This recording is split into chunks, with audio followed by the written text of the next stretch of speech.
that, we're going to get into our introductions, and I would love to start with Tara.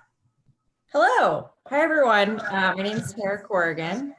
I'm so happy to be here. I loved my Northwestern experience and really love interacting with current students. So I was a communication studies and history major, graduated in 2008. While I was in college, I actually ended up, probably at the time didn't fully realize, but I started as an intern for then Senator Barack Obama in the fall of my senior year.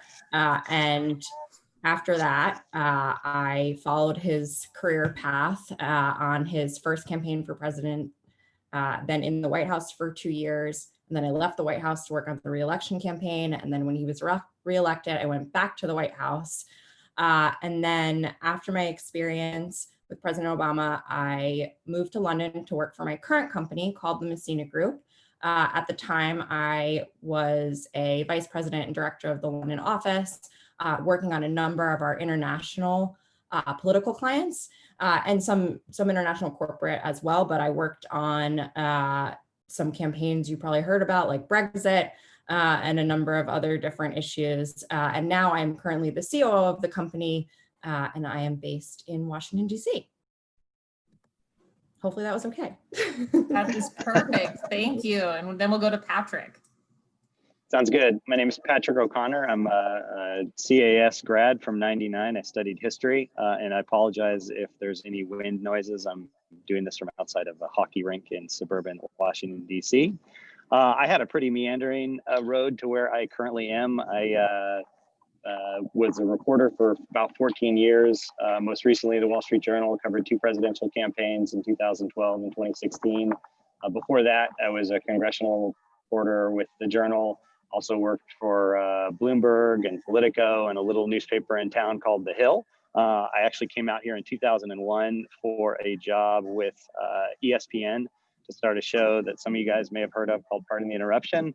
I had done sports TV in Chicago for 2 years after graduation. So I kind of stumbled into where I am in Washington. I'm now a partner, a co-founder of a strategic communications firm here in town. Just for quick background on strategic communications, because I would not have known what it was when I was in college and probably didn't know what it was 5 years ago before we started this thing. We represent companies and nonprofits, industry groups, basically communicate their issues. A lot of what we do is around kind of policy. So we're oftentimes communicating with, federal government or state governments. We do also do a little bit of traditional PR and some crisis communications. But we founded the firm about 4 years ago. It was just 4 of us in cubes. And now there are, I guess, 18 of us. We're about to hire some more people. And it's been a fun adventure, but I guess I would be a case study in how my road to where I am was by no means straight. And I definitely did not have any inkling of what lay in store when I got my diploma back in June of '99. So I guess that's it for me. That's great, Patrick. Thanks. And then Aiko. Sure. Hi, everyone. Like Patrick, I'm a grad of CAS from '99. I was a political science and international relations major. I did a concentration in East Asia. And I had a very meandering path to where I am today. But what I am doing now today is I am the executive director of the U.S.-Japan Business Council, which is an advocacy organization at the U.S. Chamber of Commerce. We are located in Washington, D.C. And I've been here for about 2 years now. We advocate on behalf of U.S. businesses doing, a significant amount of operations and business in Japan. And what I did right after college, and I'll just give you a couple snapshots, but because I've had so many different jobs over the past 20 years, but I lived overseas. I definitely loved foreign policy, IR, and national security. So lived overseas for a couple of years. In Japan, I worked at Council on Foreign Relations. Which is a think tank based in New York and with an office in Washington. And then I went back to work for a Japanese politician And this was something I had studied in college that I really wanted to learn more about. Then I went to graduate school for 2 years. I lived in China for a summer and worked at Tsinghua University. And then I went into news. I worked at World News Tonight, ABC News in New York. And then I went into government for 11 years. And in my 11 years in government, I did a number of jobs, but I worked the entire time as a civil servant, but detailed to a Democrat named Senator Ben Cardin and a Republican, many of you know, Vice President Pence. And I was his Asia advisor for almost 2 years. But I covered North Korea and China, so that was really stressful for me. So I left after about a year and a half or something like that, because I also have 2 really young kids. So that's that is a snapshot of where I, and then after the vice president's office, I went to the chamber. And that's it. Great, thanks, Aiko. And we'll finish introductions with Mark. Hey, good afternoon, everyone. Happy to be with you all today. Thank you for having me, Cassie. So, Mark Crane, I'm in Detroit, Michigan, born and raised here. Made my way back here eventually after college. Talk about that journey, but graduated from Weinberg in 2009. Majored in African American Studies and Political Science, I'm currently the Chief of Member Experience at MoveOn. Y'all can help me out. We're tempted to say moveon.org, but we're rebranding. It's just MoveOn now. Okay, so help me out with that. But so I've been at MoveOn now for maybe 8 years. We're a progressive political action committee. We're a large membership-based organization. We work across a number of issues on the progressive agenda. And I started here managing basically digital campaigns back in 2012. I spent a short period on the Obama campaign. I didn't really cross paths with Tara at HQ, but we were there at the same time. I remember the powerhouse that she was in the HQ office on the campaign. Prior to that, I had spent some time working on the South Side at a place called the Inner City Muslim Action Network. So really cool place. The ED actually won a MacArthur Award a couple of years ago, but it allowed me to put on my resume, I was a community organizer on the South Side of Chicago.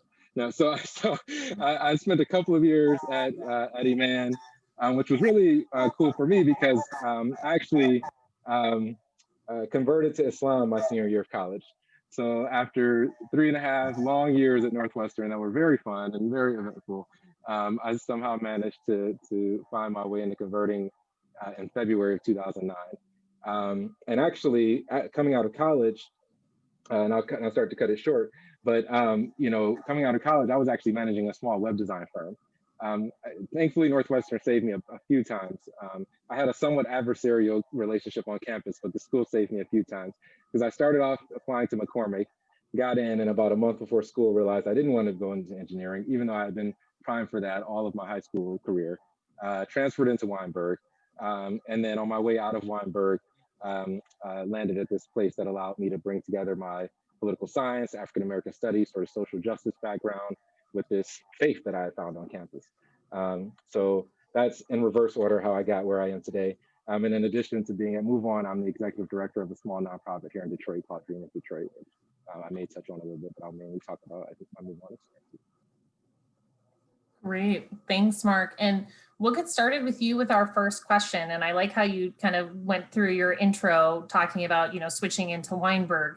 What were some of the impactful classes and experiences that you had in undergrad that helped you kind of figure out that you might want to pursue your chosen career path?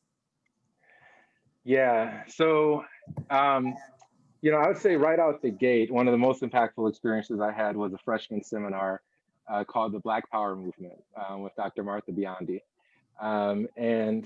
If I can be just totally frank with you all, which I'll try to be throughout the conversation, I had heard Dr. Biondi's name on campus and, in the Black House and other places.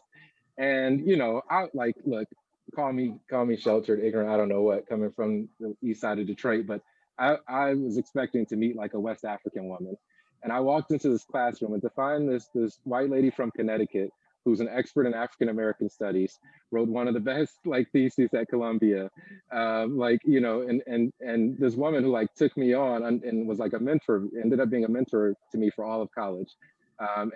Frankly, I was a poli-sci major before I was an AFM major, and it was her course and courses with people like Barner Hesse, David Marquez, and some others that led me to pick up African American studies as a double major.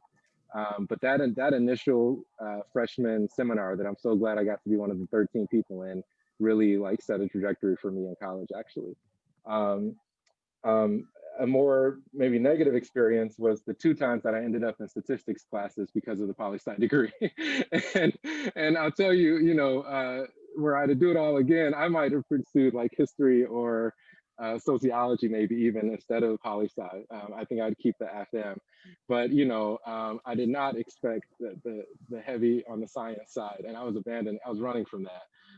And so I took one stats course that I was like, "Ah, I hope I don't have to do this again. I took another senior year just to get by, and thankfully had the support of folks like Professor Ruel Rogers in the poli-sci department to help me get through.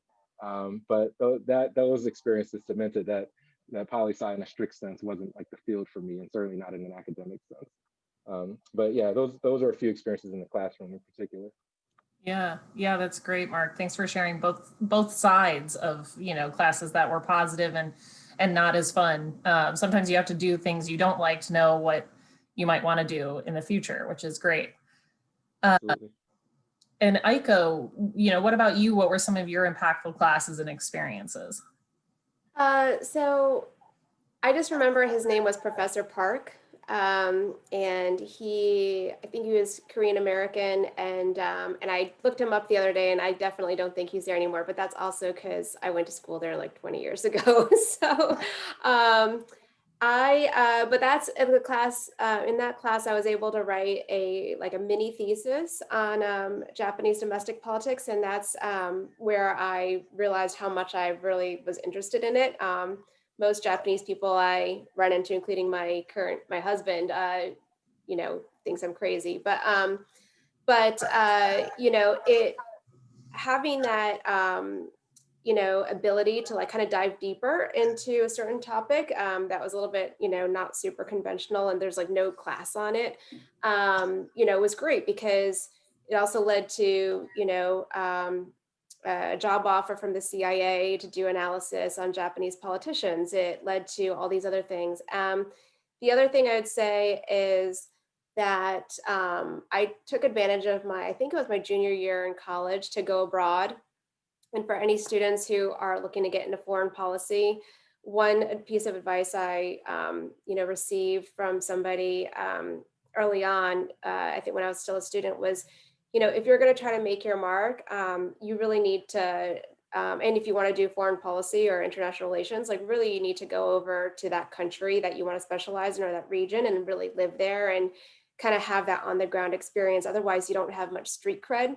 So I was really interested early on in my career, right after college. That's why I went to Japan for 2 years to work and live there, to get that street cred. So those were two of the things that I can think of that were really important to my future career. That's great, Aiko. Thanks. And Patrick, what about you? I mean, in terms of formative for my later life, it was probably, I took introductory journalism writing through Medill. And I remember the class terrified me for a couple of reasons. The Professor Requi, was really intimidating in a very understated way, like many subsequent editors would be. And I think that kind of forced me to bring my A game in a way that maybe other classes had not. I thought they did a great job of kind of teaching the fundamentals. The other thing that really terrified me was we had to go interview people, which, you know, I'm a pretty shy guy.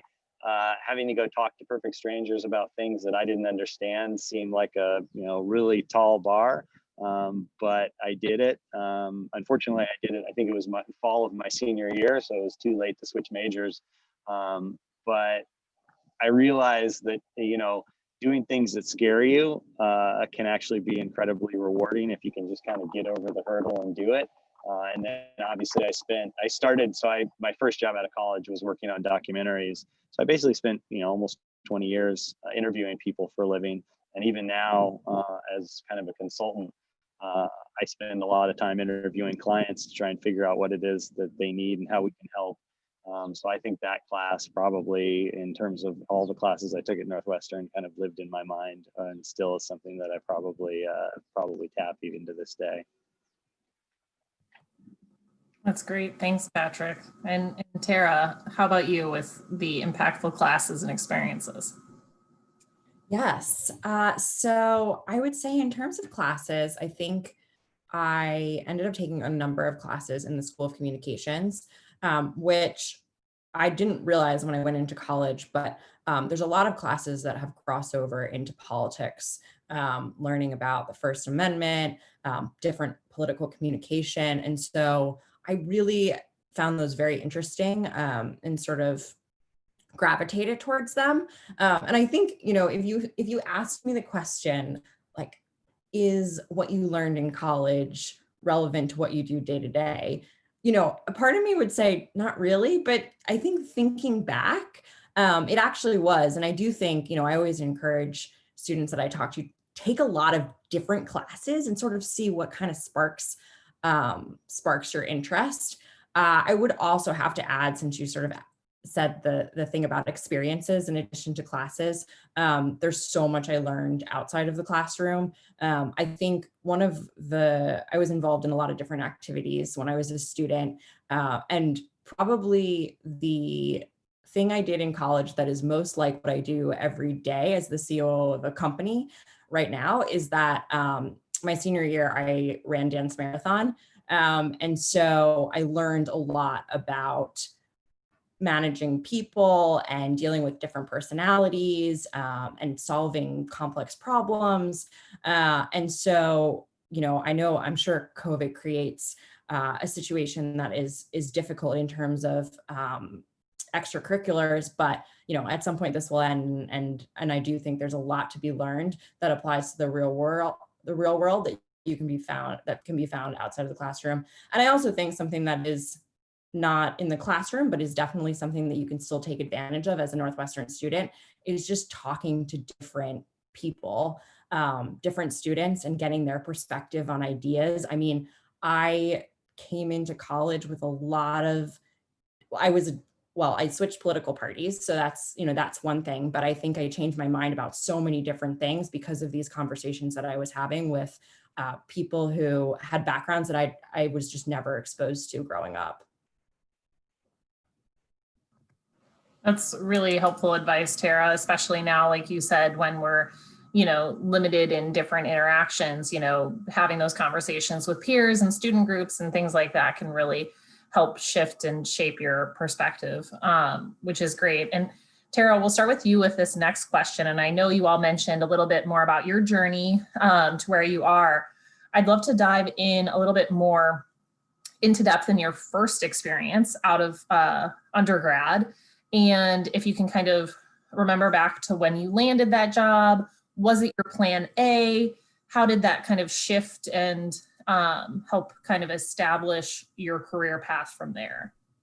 Yes, I will answer that, but I will also say that in high school, and I think the summer between high school and college, I was a waitress, which has nothing to do with what I'm doing now, except that it does, because it's about interacting with people and hard work and hustle. And I think so if any of you are doing those sort of jobs right now that you think, oh, they don't necessarily equate to what I want to do in the future, they do. And I feel like I learned more during that experience than I realized at the time.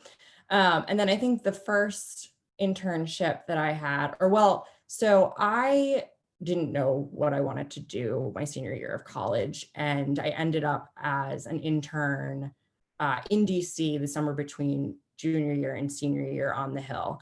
And I loved it. I loved the idea of being part of something that could create this big change in the world. And it really just, it struck me. And the advice I got from that internship was, there's a presidential election in a year. If you like politics, you should probably try to get involved, figure out your candidate, and just jump on his campaign, volunteer, do what you need to do. And so that's what I did. I volunteered I was lucky, I was fortunate. Obama's campaign was based in Chicago and I was a Northwestern student. It just worked out really well. But yeah, I think I got this advice that I should, do this presidential campaign thing. I figured out I really liked Obama at the time. He was not the front runner at all, but I liked him. I liked his policies. I thought he was a good person. And so I got involved, and as I moved through his organization, what I will say is I got my foot in the door. I started not really doing the job that I wanted to do. I got ultimately hired in HR. And I was able to, because I got my foot in the door, I was able to move to something that I found a little bit more interesting. But you sometimes do have to do something that you might not necessarily love. It's a perfect segue. Yeah, that's great. Patrick, go ahead.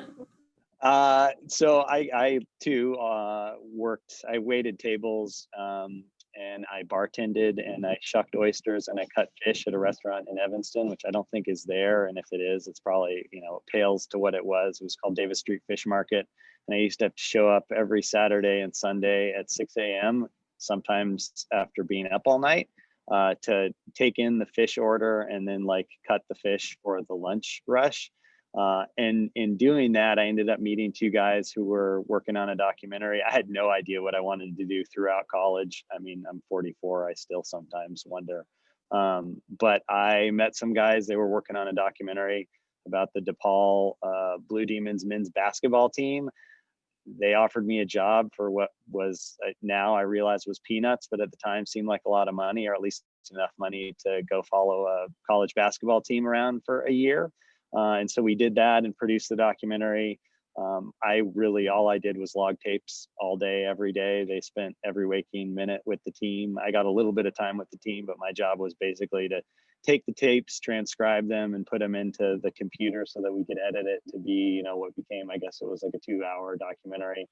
And then they started a company, and there was some editing equipment. So I learned how to edit the tapes, and it just so happened that through some connections, the bureau chief for ESPN started working out of our studio, and his predecessor was going to start this show on ESPN with two guys from the Washington Post.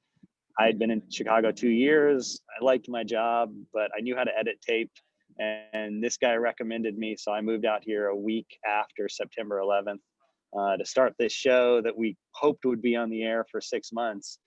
It's coming up on 20 years next year. So it ended up being a rousing success, but we didn't really know it at the time.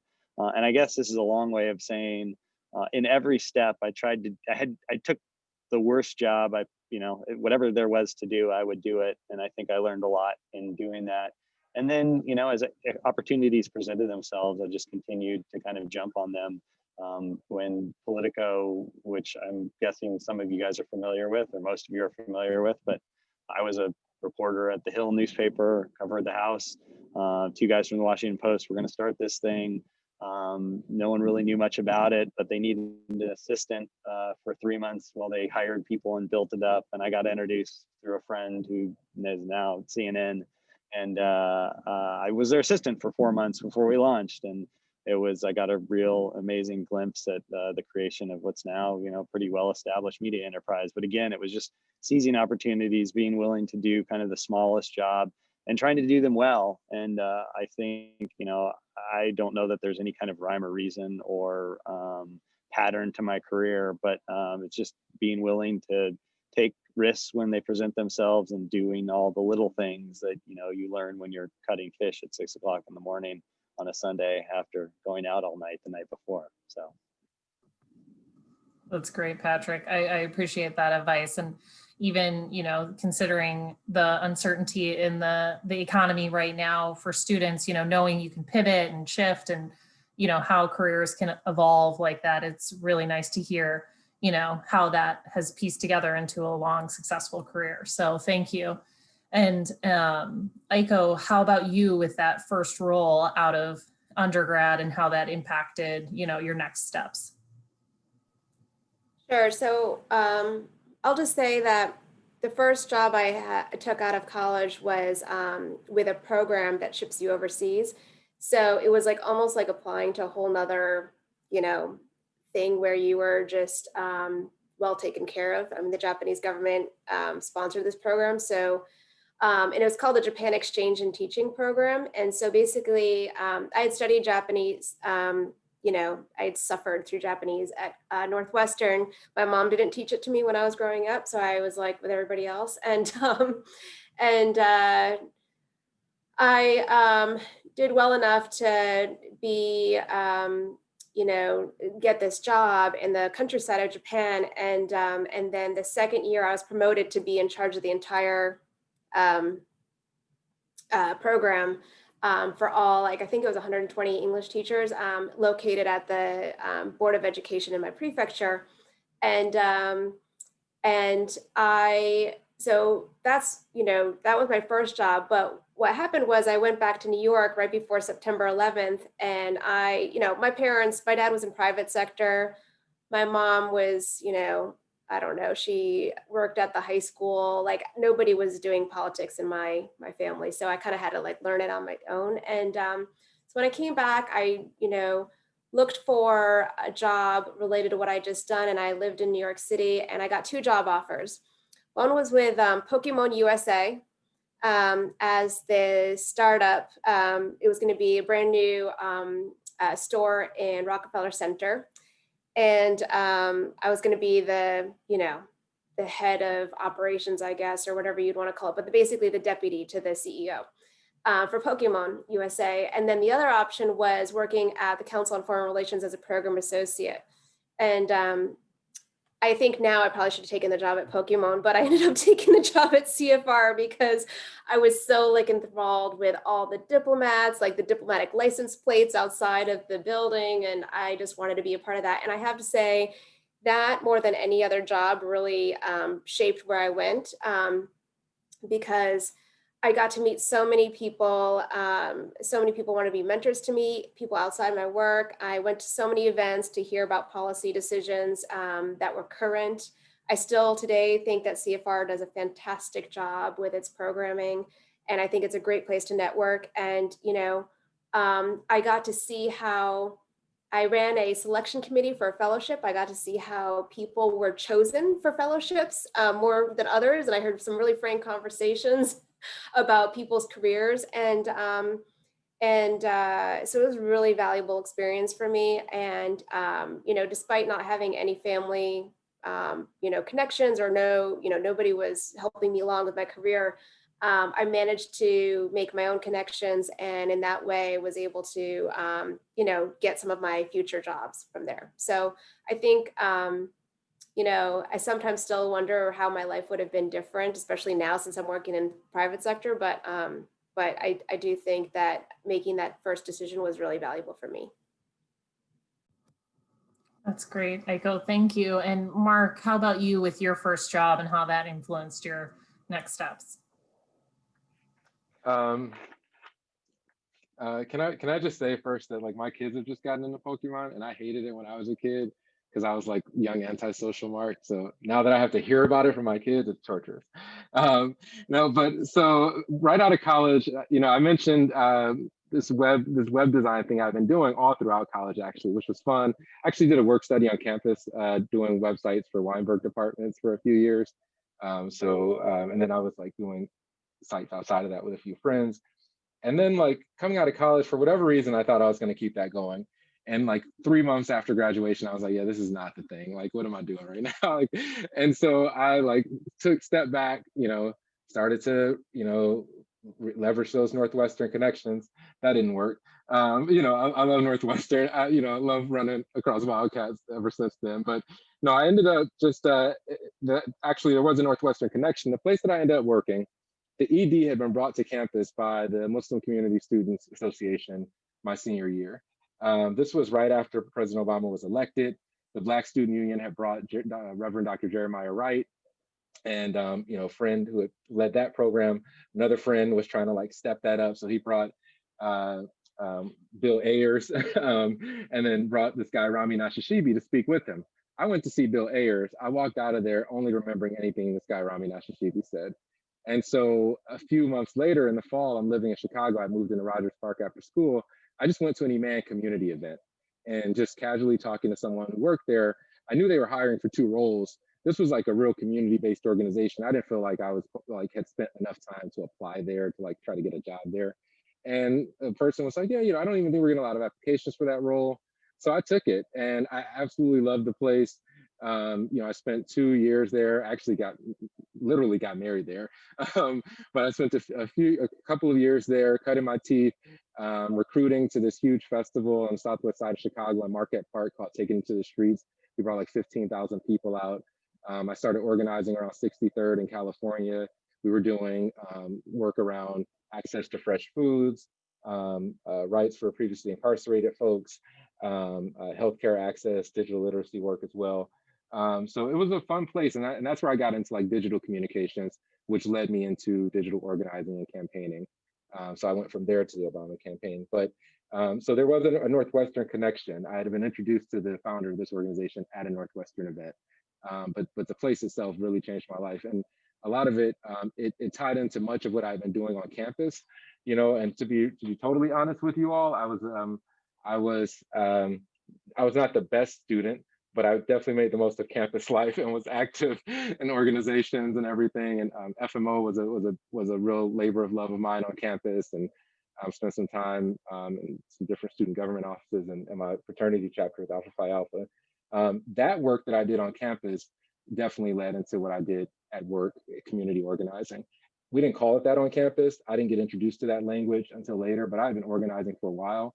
The term itself got popularized, in regular parlance because of President Obama and his journey. And so right around 2008 and 2009, when I was getting into it, we were also watching the ascendant journey of the community organizer.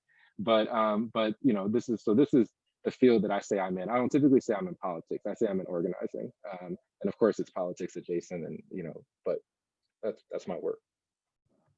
Yeah, that's great, Mark. Thanks. And we'll start with our next question with you as well. And I know each of you have kind of mentioned a little bit about like the arts and science background and the, being able to study different things, being an asset. What did you learn in undergrad in Weinberg that you still use today? And how do you see the arts and science background playing out in your work at this moment?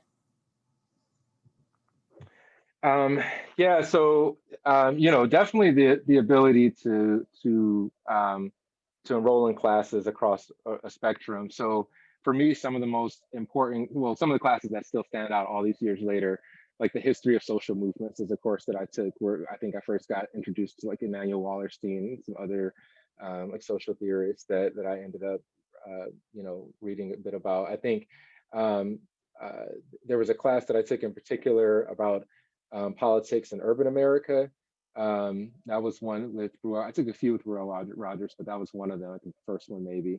And so, frankly, like coming into college, and especially as I settled into those majors, I would say like, my two passions are Black people and politics. And so like my courses that like met that intersection, are the ones that I remember the most.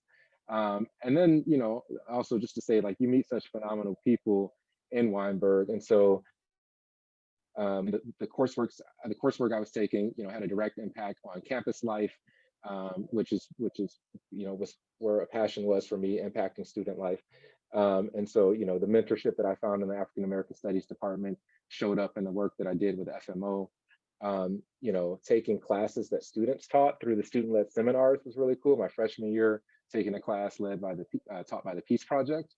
I don't know if they still teach an annual class, but that was really cool. And I ended up getting to teach one myself senior year. I taught one called Northwestern and Black Student Power. So looking particularly at the Bursars takeover, but then also looking at the wave of student activism out of Black campus communities in that era. So just a ton of opportunities like that were really developmental in ways that I couldn't have known as I was in them. But yeah, the classes that allowed me to like meet the intersection of those interests. And again, some of them were in poli-sci, but a lot history, sociology, of course, Afghan studies, peace studies. That's great. Thanks, Mark. And Aiko, how about you? What has surprised you that you learned in undergrad that you use today? And also if you have anything about the arts and science background playing out in your work. I don't know if it surprised me, but I will just say, I think that probably some of the skills that I use the most now are my writing skills, power of persuasion, communication skills. I can't, now that I'm hiring folks, and manage a team. I can't, you know, impress upon young folks enough how important it is to write well, because there are a lot of bad writers out there, and communicate and then just persuade, right? I mean, so I worked in the Office of the Secretary of Defense for policy in the Pentagon for over 11 years, and then I did 2 details both times to Corrigan and Pence, but all those 11 years, what we were doing is we're advocating internally. So even though I am the Afghanistan country director, or I'm working on Vietnam and South China Sea, or, you know, whether it's, you know, negotiating a military base agreement with Japan, you know, at the end of the day, like, our memos to the Secretary of Defense are about 1 to 2 pages. They're bullet points. You know, what they say, they always told us is that, you know, if you can't capture what's necessary to make a decision in a very concise area, then, or in a concise way, then, you know, I mean, it's basically lives on the line, right? So we are talking about troop deployments, weapons of mass destruction, all sorts of things like that. So I would just say that, you know, making sure that you make the most of your experience at Northwestern to really harness the skills that are needed for especially for politics, you know, would do you a lot of good, and not underestimate them, I guess I'd say. So I'll jump in. Oh, go ahead. It's my turn, right? So I think with regard to my history major, I covered politics for 14 years. It's really hard not to think about what you're covering in the moment compared to kind of the historical context. And I think I was an American history major. So I think having had that context probably made me a stronger reporter. But I think more to the point, like less on substance, I learned to read critically and I learned to think critically. And I think that's probably the most important skill. Obviously, that was imperative as a reporter. You have to think critically about everything in the moment. Now it's gotten as incremental as Twitter, but I mean, even when you're trying to turn around a deadline story, you got to make sense of something by the end of the day with editors breathing down your neck. I think the rudiments of that I probably picked up when I was studying history at Northwestern. But now in my current life, I'm not a reporter, but I work on, 14, 15, 16 different issues at any given time. I think one of the things that college taught me, and let's just take a mulligan on freshman and sophomore year when I probably wasn't as vigilant as I should be, but certainly junior and senior year when I got a little bit more serious, was I could think, I could learn a lot, or I could learn enough about a lot of subjects under a short period of time, which at least in my life now is incredibly relevant because, we may pick up a new client next week and I've got to be conversant in their issues in a matter of days. I think the education I got at Northwestern really helped me do that.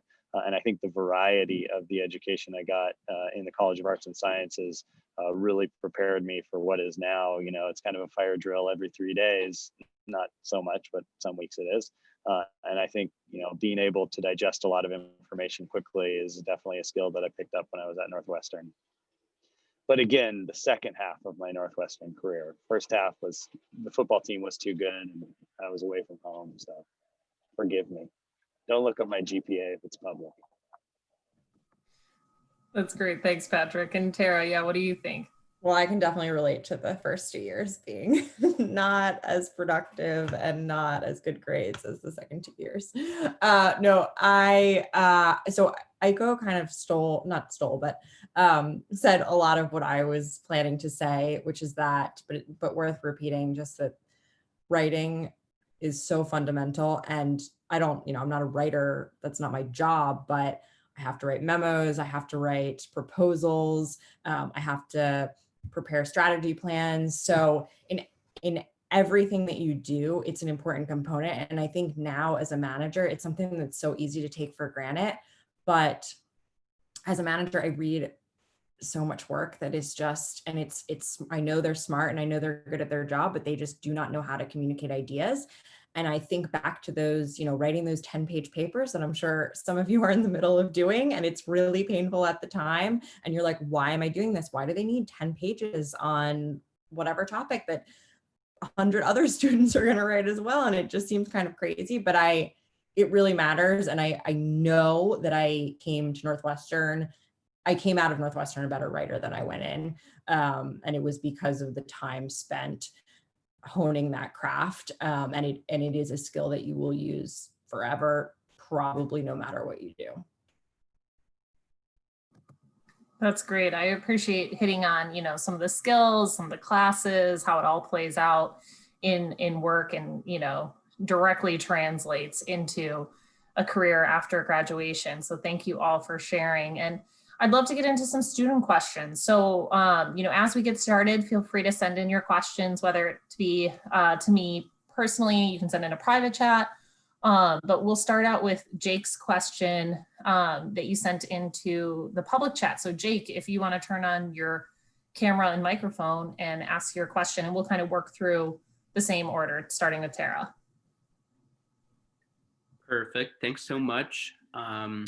So I'm a graduating senior looking for work, both equally interested in work in politics and nonprofits, organizing, political-minded research. And it's definitely a non-traditional job market, at least in the sense that there's not a direct pipeline. And I know networking's a big thing, and I've used strategic internships to get to know people that might help, but it's still hard. So I was wondering if you all had any advice in how to find a job in these fields after college. Sure. Thanks, Jake. It's a very good question. And I think you're absolutely correct that it is not sort of the traditional career path, like consulting or investment banking, where you do this summer internship and then you're almost guaranteed a job. And it just doesn't really work like that. And I think that can be overwhelming and very stressful, but it should absolutely not be a deterrent, because I'm, so thankful for my experience starting out in politics and working on campaigns and government, and now in political consulting. And so I think what I would say is, I remember when I was applying for an internship on the Hill, and everyone told me, well, if you want that internship, you have to have a connection. And I didn't have any connections. And that was really scary. But I was like, okay, I'm just gonna do this. I'm going to apply to every Democratic member of Congress from the state of New Jersey, where I was from. So I could show, I had a connection, I had an interest. And I really think that I ended up getting an internship. And I really think that it had to do probably with my Northwestern education, because that was at the time what I had on my resume that was like, they're probably like, okay, she'll be okay. She's a Northwestern student. She knows what she's doing. And so, I would say you just sort of have to put yourself out there, take advantage of opportunities like this. I love talking to Northwestern students. I'm always happy to talk to people after this, do a one-on-one session, things like that. But, do some research, see what's out there, and then just throw your resume in. I'd echo that. I mean, I didn't come up through politics or nonprofits per se, but I mean, I think the rules are probably similar in journalism, which is, the key is just getting your foot in the door. The first job doesn't need to be the best job. I think I kind of idealized the situation when I was in college and was looking at the job market and incredibly intimidated. I think one of the things I've at least seen from the outside in terms of covering politicians, when you get in the door and you're capable, they will find a role for you. You will meet new people and you will matriculate pretty quickly. Again, I'm an outsider because I didn't come up through that, but I've been very impressed with how quickly people can kind of matriculate through, nonprofits, government jobs, politics, political campaigns. So I just think getting in the door, you'll meet people quickly, particularly if you're coming out to DC. In the end, it's a really small town. I mean, I was, posted on the Hill for the better part of a decade, and I've seen a lot of people that were mid-level staffers run the government. And it's just because I was standing in the right place for the long enough amount of time. So I do think, I remember I was very intimidated when I was trying to get a job and had a pretty roundabout entry into the job market. But I think it's just throw yourself out there, apply to as many places as you can. When I was applying to newspaper jobs, I applied to 71 newspapers. I only got 2 callbacks and 1 offer, and I took the offer. So it does take quite a bit of vigilance on the front end, but it gets a lot easier. So.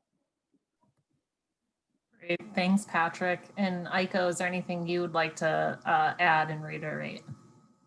I actually don't. I have not worked at any of those types of organization. Like I've never worked at a organizing sort of organization. So I'll let Mark, you know, chime in.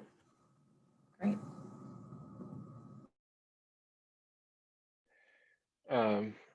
So yeah, I've been working virtually for 8 years, and I'm still always the guy slow to come off mute.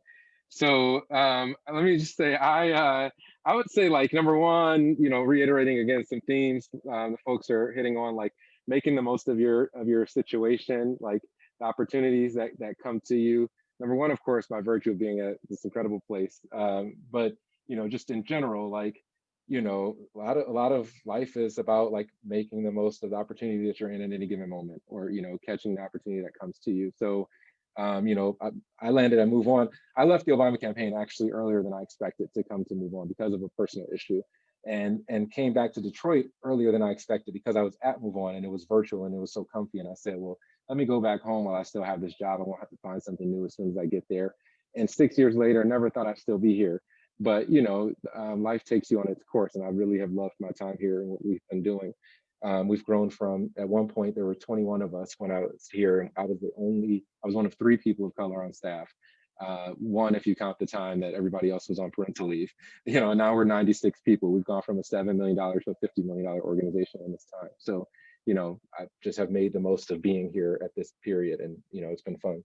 But I'll say, you know, again, also on that theme, you know, I remember being on the Obama campaign, and the guy who ran the digital team, you know, the story behind him was that he was 29 running the like most groundbreaking digital campaign and had started the previous cycle like in the mailroom, right? So you just get your foot in the door.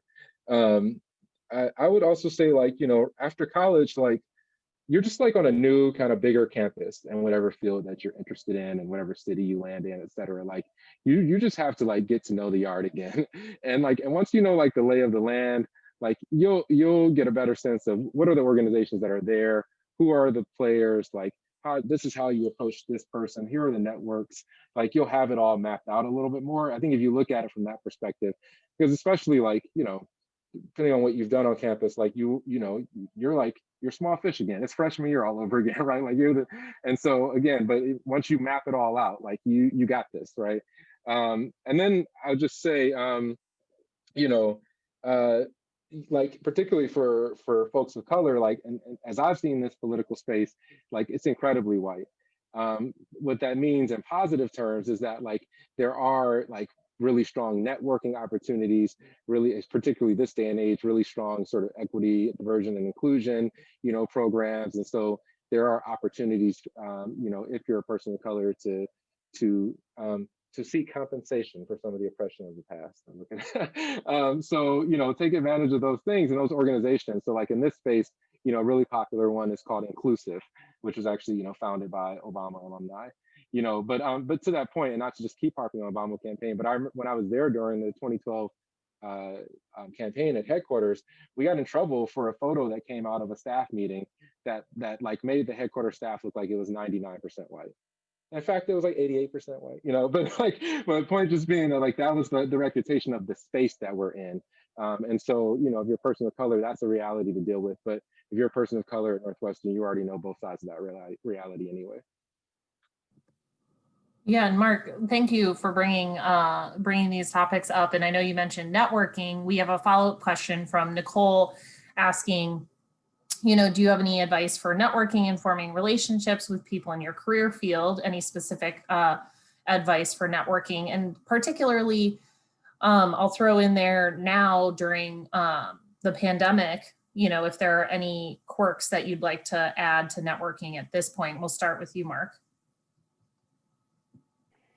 That's a really hard one. And my uh to some degree I've been like on the movement side of politics. It isn't like, not as corporatized a space. So it isn't the same type of like networking experiences. But and then certainly, now it's hard. What I will say is like, look at the field you're in, look at the place you want to work, and look at who they're connected to. So if it's a nonprofit, if it's a community-based nonprofit, like who are the other organizations and like cohorts of grantees that they're a part of? Or like who are their local coalition partners, on XYZ issue? Like that, like pick the place you want to be and then expand what you might be interested in by looking at the groups that are related to that one. And in fact, if you know someone at that first place, even if they can't get you a job in there, they can be a great networking point to touch these other places. So I just offer that on for one piece of input. Yeah, that's great. Thanks, Mark. And Aiko, how about you in your field? LinkedIn, I would say everybody's on LinkedIn these days, and even college students. I even sometimes see my babysitters on LinkedIn, and I feel like everybody has a profile. So if you haven't done it already, definitely make sure you fill yours out.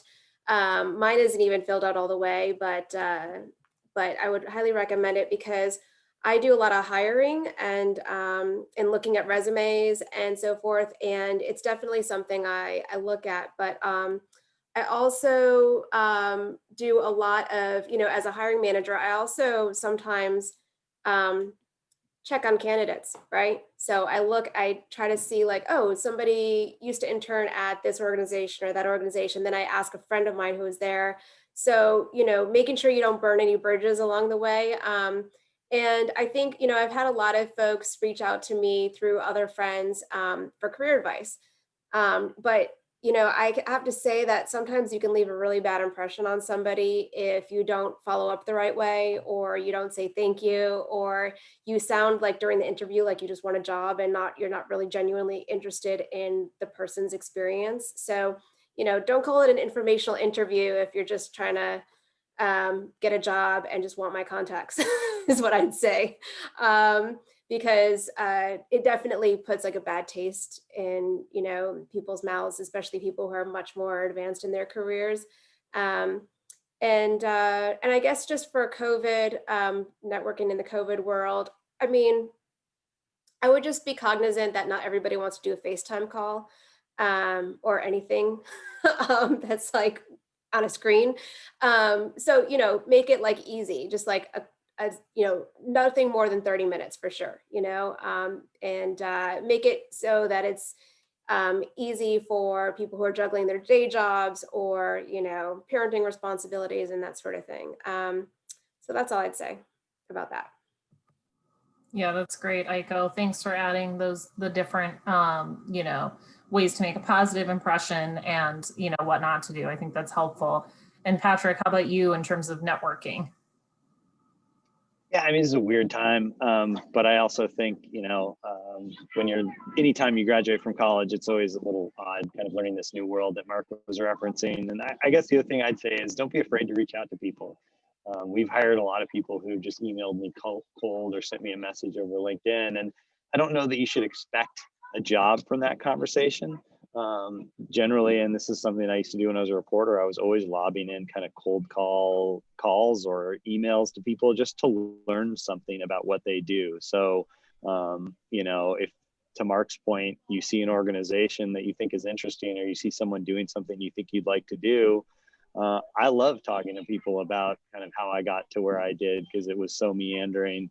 When people email me, I'm happy to do it. Now, if that person is calling me or reaching out to me and they expect a job, then it's going to be a very different conversation. But if you're sincerely just trying to learn, what is it you do? How did you get there? And you want to actually input that information, then, the chances are that person will feel somewhat invested in you. So don't hesitate to reach out. Don't feel spurned if they don't get back to you. And, I also do think be cognizant of saying thank you afterward and be grateful. I mean, gratitude goes a long way in the world. And probably maybe the only thing, only of my talents, but I'm very grateful for everyone who's helped me out, and I've expressed that to them. And I would definitely recommend, as you guys are kind of starting out, definitely let people know that you're grateful for their time and whatever insights they can offer you. Yeah, I mean, very similar to what Patrick said, I completely agree. You know, do reach out to people who might be able to give you advice. They definitely might say no, like more times than not, particularly if it's a cold outreach, they very well might, but it's worth a try. I also think when you're doing that, finding some sort of commonality between and letting them know why you're reaching out. You know, having gone to Northwestern is a great one. I will always talk to any current former Northwestern students, but there, you know, there are other ones as well. There might be, you know, you're from a particular area and that person is too, or you're interested in this topic and they're an expert on that. I do think oftentimes people will take you up on that and be flattered by it and be happy to give advice, whether it's a phone call or video or post-COVID in person. And the thing I would say on that is keep that person updated on your life. I think that's oftentimes they want to know, even if it's just sending a quick email, like, I ended up taking that job that you thought was a good idea, or I applied to grad school because of our conversation. Like it does, and you know, it doesn't even necessarily have to tie to the conversation you had, but not because you're using that person, but because they gave you your time, and because it's true, like you never know when your paths might cross again, and when, you know, maybe if you were interested in a job where the person you met with worked, but at the time there was no job, maybe in a couple of years there will be, and you've kept them posted on what you've been doing and now you're the right fit. I do think things like that actually happen all the time. And so it's nice to have a network. And people, you know, particularly politics, whether you work for an elected official or you work outside, it is a, for better or worse, it is probably for worse, it is a small world. And so as much as I think we're always looking for new faces, it will be the same sort of people that you'll often see over and over again.